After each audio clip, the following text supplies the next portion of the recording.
and welcome to Property118 Meets. My name is Gabriella, and today I'm joined by Matt Hutchinson, the director of SpareRoom. Thank you for joining me today, Matt, and how are you? Yeah, good. Thanks for having me. Nice to be here. Oh, no, it's our pleasure. So, before we get started talking about everything going on in the private rented sector at the moment, can you kind of briefly explain the history of SpareRoom and how it's become to be one of the biggest UK's flat sharing website? Yeah, it's a funny week to be asked that question because last week SpareRoom turned 20. Oh, We've been wow. doing this for quite a while now. Yeah, we launched in April 2004. Um, and it sort of grew out of a previous website that started as a traditional sales and lettings site. And our founder at the very last minute added on a notice board for flat shares. And it turned out that that was the bit that people really used. And so that sort of grew and grew and eventually became a UK-wide thing in SpareRoom in 2004. And it was a really interesting time. I've been here for 17 years now, and it's been an interesting time seeing, first of all, just seeing the flat share market come online and see it kind of become a bit more visible and a bit more kind of noticed by people. Instead of being cards in shop windows and little ads in the back of newspapers, suddenly stuff was more visible, stuff was a bit more kind of, a light was shone on it. And it was a really interesting time. But it's become such a stable and central part of the UK's housing market now. And I think it's a really interesting space to occupy because so much of what goes on in the flat share market kind of radiates out into the wider market. But I think it's still a slightly forgotten bit when it comes to policy and decision making and all those sorts of things. But it's been a really interesting couple of decades doing this. We've learned so much along the way. Yeah, no, that sounds really, really interesting, and to hear how it's grown as well.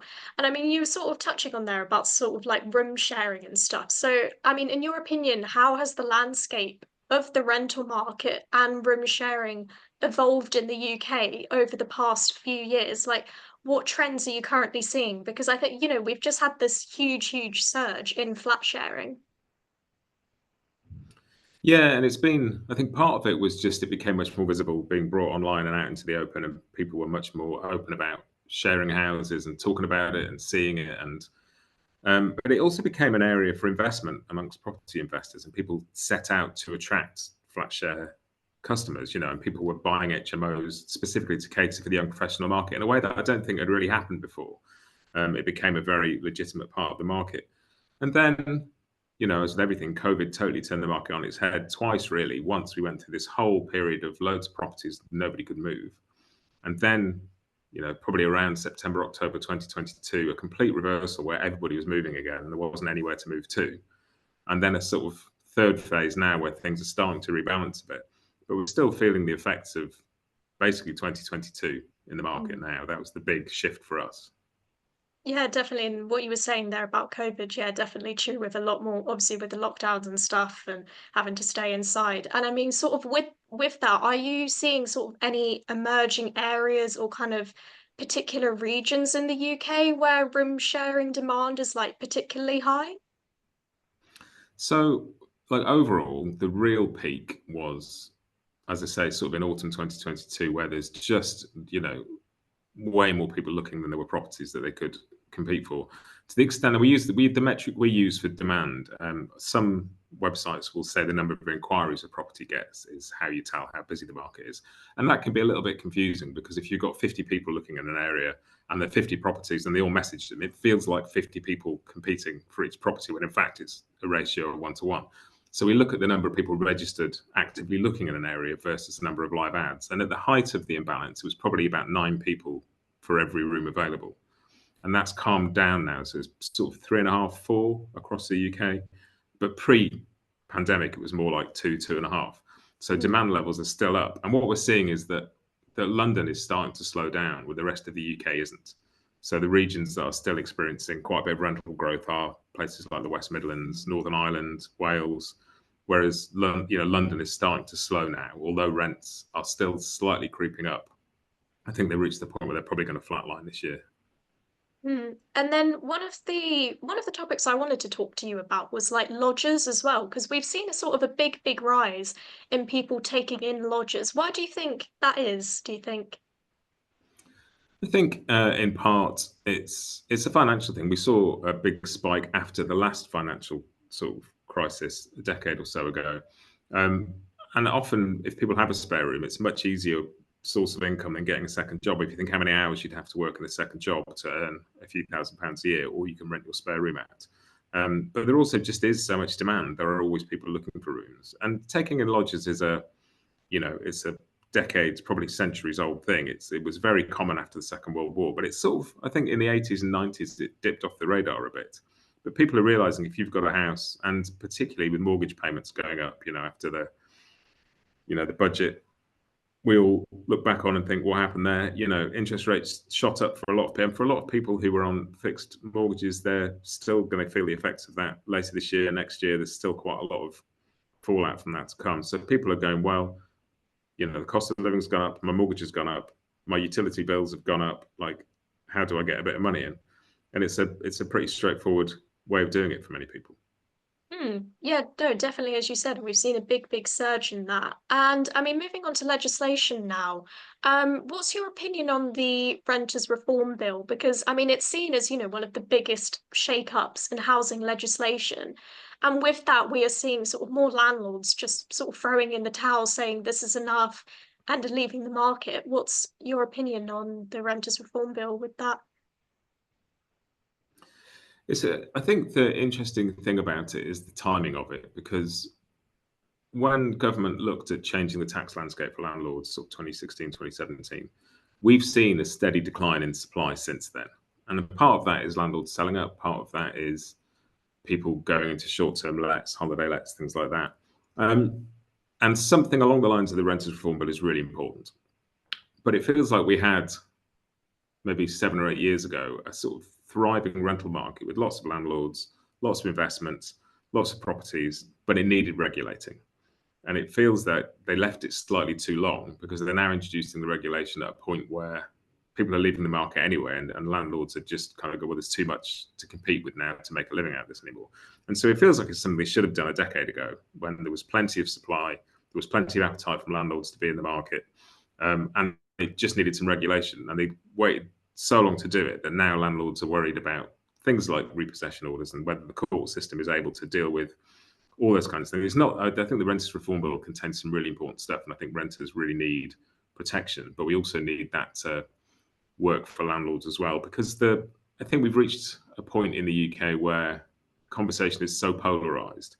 Like, the vast majority of tenants have this negative image of landlords, and there's not much proper conversation going on in that middle ground. Like, it's not this or that, good or bad, yes or no. Most of it exists in the middle. We need good landlords. Tenants need landlords to exist, because we need properties to rent. There's so many positives to renting if it's done properly.